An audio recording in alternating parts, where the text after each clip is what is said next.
In 2015, Prime Minister David Cameron was re-elected after promising Britain a referendum on European Union membership. His Conservative Party, governing in coalition with the Liberal Democrats, was splitting over Europe under pressure from the United Kingdom Independence Party, UKIP. Ahead of the referendum in June 2016, Cameron backed Remain, but the Vote Leave campaign, headed by new convert Boris Johnson, won. Cameron resigned a few hours later. A negotiation with the European Union will need to begin under a new Prime Minister. The ripples are still being felt. Theresa May won the Conservative leadership contest, promising to make a success of Brexit. In March 2017, Prime Minister May set the clock ticking on 2 years of negotiations with Brussels. That summer she called a snap election to boost her mandate, but instead she ended up with a hung parliament.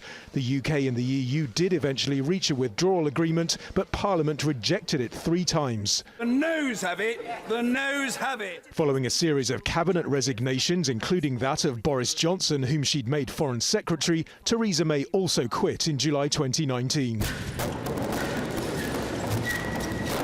Re-enter Boris Johnson, this time in the top job, leading the Conservatives into an early election in December 2019 under the slogan "Get Brexit Done." He won a large majority in Parliament, and the UK left the European Union in January 2020. But a new threat was emerging: the coronavirus. The Johnson government hesitated before imposing a tough lockdown.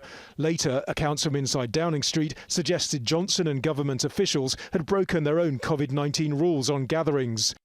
Johnson told Parliament there'd been no partying. I'm sure that whatever happened, the guidance was followed and the rules were followed at all times. But in April, he got a police fine, the first sitting Prime Minister to be punished for law-breaking.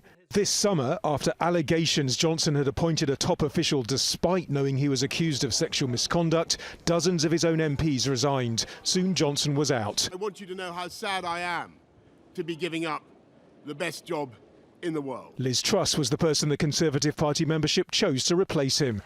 Within weeks, a mini-budget announced by her Finance Minister Kwasi Kwarteng had spooked the markets with its extensive unfunded tax cuts.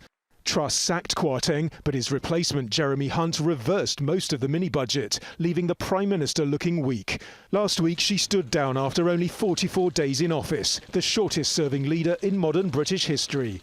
Nadeem Barber, Al Jazeera.